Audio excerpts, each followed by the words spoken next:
promouvoir la langue ou les langues nationales, pour promouvoir la culture locale partout sur les réseaux sociaux, tous les moyens, tous les canaux que nous allons trouver utiles à utiliser. Créer des projets communautaires, symboles du nouveau Congo. J'avais parlé dans une de mes communications qu'un pays ne peut pas se développer par les ONG. Les ONG viennent nous aider dans certaines situations catastrophiques, ainsi de suite. Mais un pays se développe lorsque nous créons des entreprises pour apporter des solutions aux problèmes que nous avons localement. Lorsque nous produisons localement et nous consommons localement. Nous devons nous concentrer sur ça. L'avenir de la RDC ne pourra pas se construire dans les promesses des politiciens. En tout cas, ça ne va pas se construire dans les promesses des politiciens. Ça va se construire dans la mentalité des jeunes, dans notre façon de voir les choses autrement, dans notre façon de vouloir faire les choses autrement, dans notre façon de pouvoir nous faire respecter.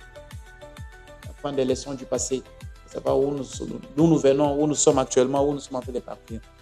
De cesser la distraction, de nous concentrer aux choses les plus importantes. C'est de ça qu'il s'agit. Eh bien, en conclusion, chers compatriotes, je voudrais mentionner, n'est-ce pas, qu'une nation respectée commence par un peuple qui se respecte lui-même. Lorsqu'un peuple ne se respecte pas, on ne va pas nous respecter. Personne ne va nous respecter.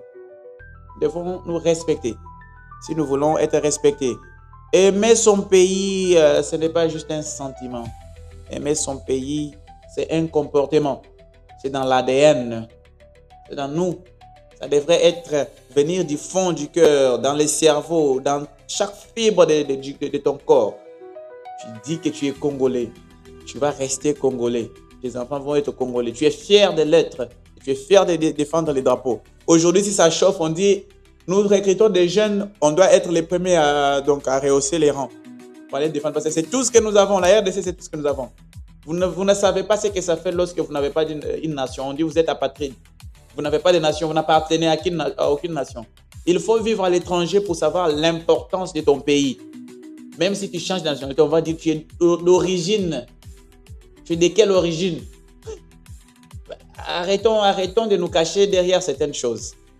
La RDC, c'est tout ce que nous avons. C'est ça notre héritage. La façon dont la RDC va devenir, ça va dépendre de nous, nous tous. Et nous devons partager les idées. Et nous devons passer à l'action et agir. Que chaque Congolais devienne une lumière qui redonne au monde l'image vraie de la RDC. C'est notre pays, la RDC. Lorsqu'on parle de la RDC, vous devez sentir quelque chose dans votre âme, dans votre cœur, dans vous. Vous sentez vraiment qu'il s'agit de mon pays. On parle de mon pays là. Je ne peux pas être quelque part où on va parler vraiment de manière bidon de mon pays et puis je vais la fermer et m'asseoir et puis regarder. Non, attendez, il s'agit de mon pays là. Il s'agit de ma patrie. Nous avons des faiblesses. Nous sommes en train d'y travailler. Mais je ne peux pas permettre à ce que n'importe qui puisse venir salir la réputation de mon pays et dire n'importe quoi. Non. Mais attendez. Je dois défendre la RDC. Que Dieu bénisse la RDC. Terre de nos ancêtres. Terre remplie de richesses. Terre remplie d'espoir, de bonheur, de beaucoup de choses. Nous pouvons transformer notre pays. Nous pouvons faire la différence.